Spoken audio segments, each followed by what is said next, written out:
আসসালামু আলাইকুম, আমি সানজিদা। আজকে আপনাদের সাথে পারফেক্ট একটি সিঙ্গারার রেসিপি শেয়ার করব। দেখুন, সাউন্ডটা শুনুন, কতটা পারফেক্ট আপনারা নিশ্চয়ই বুঝতে পারছেন। তো এর জন্য প্রথমেই আদা বাটা, রসুন বাটা, পেঁয়াজ বাটা, জিরা বাটা হাফ চামচ করে নিয়েছি। আর আমি আলু এবং হাড় ছাড়া মাংস, পেঁয়াজ আর 2টা মরিচ কেটে নিয়ে এখন আসছি ময়দার কাজ। 1 কাপ ময়দার মধ্যে পরিমাণ মতো লবণ এবং সাদা তেল আমি ব্যবহার করেছি। এখানে তেলটা একটু বেশিই লাগে, তো আমি ভালো করে মাখাতে থাকছি। যতক্ষণ না দলা দলা বাঁধে ততক্ষণ আমি এটাকে মাখাতে থাকবো। যখনই দেখবো দলা হয়েছে তখনই পারফেক্টভাবে বুঝবো যে হয়েছে। এর মধ্যে এবং আমি আলতো আলতো করে পানি দিচ্ছি। পানি দেওয়ার পরে আমি এটাকে খুব ভালো করে মিক্সড করে নিচ্ছি। দেখুন, যতক্ষণ না পর্যন্ত এরকম নরম পারফেক্ট একটা ডো তৈরি হয় ততক্ষণ আমি এটাকে মিক্সড করে নিয়েছি। তারপর একটা ভেজা কাপড় দিয়ে এটাকে আমি সুন্দর করে রেস্টে রেখে দিব আধা ঘন্টা। তারপর একটা প্যানে সাদা তেল ব্যবহার করেছি, পেঁয়াজ কুচি ব্যবহার করেছি, মরিচ কুচি আমি ব্যবহার করেছি এখানে। এখন আমি 2টা এলাচ, একটা লবঙ্গ, গোলমরিচ আর কিছুটা পরিমাণে দারচিনি ব্যবহার করেছি।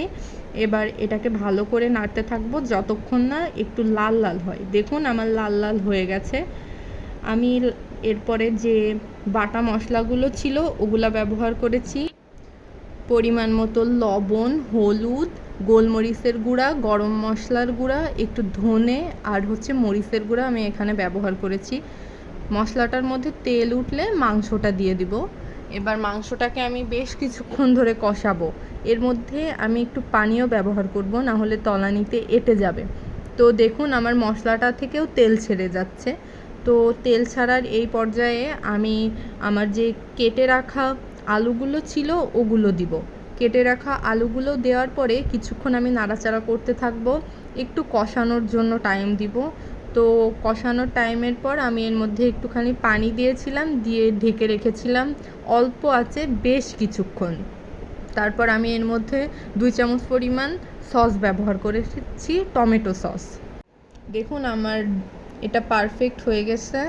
তো আমি আমার যে আটার ডোটা ছিল ওটাকে গোল করে বেশ বড় সাইজ করে বেলে নিয়েছি। তারপর আমি একটা ছুরি দিয়ে এটাকে চতুর্ভুজ আকার করে কেটে নিচ্ছি। তো দেখুন কিভাবে আমি কাটছি। এবার এরকম ঠিক পাতলা হবে। তো আমি ওর মধ্যে পুরটা ভরে দিচ্ছি। এবার সিঙ্গারার সুন্দর একটা শেপ করেছি। আপনারা এটাকে দেখে বুঝে নেবেন। আপনাদের সুবিধার জন্য আমি আরও কিন্তু একবার করে দেখিয়েছি। তো 2 সাইড থেকে টেনে ভাঁজ করে এবার সামনের সরু অংশটি আমরা নিয়ে ওই 2 সাইডের সাথে লাগিয়ে দিব। দেখুন আমার সিঙ্গারাগুলো কি পারফেক্টভাবে হচ্ছে। আপনারা কিন্তু এখানে বেশি পরিমাণে পুর দিবেন না। বেশি পুর দিলে অনেক সময় জিনিসটা তেল বাইরে থেকে বের হয়ে যায়। যতটুকু পরিমাণ লাগবে ততটুকু পরিমাণে ব্যবহার করবেন। তো এভাবে আমি সবগুলো সিঙ্গারা কমপ্লিট করে নিয়েছি। এবার তেলের মধ্যে তেল যখন একদমই হালকা গরম তখনই আমি সিঙ্গারাগুলোকে দিয়ে দিয়েছি। এবার কিছুক্ষণ ভাজতে থাকবো, প্রায় একদমই অল্প আছে 5 থেকে 10 মিনিট আমি এটাকে ভেজে নিচ্ছি। দেখুন কালারটা কিন্তু একদম পারফেক্টভাবে চলে আসছে আর এটা প্রচুর মুচমুচে হয়।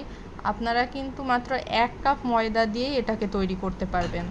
দেখুন সাউন্ডটা শুনেই বুঝতে পারছেন এটা কতটা পারফেক্ট। আমি কিন্তু এখানে কোনো বাড়তি উপকরণ দিইনি, বাসায় থাকা উপকরণগুলো ব্যবহার করেই সিঙ্গারাটি তৈরি করেছি। তো ধন্যবাদ আমার সাথে থাকার জন্য।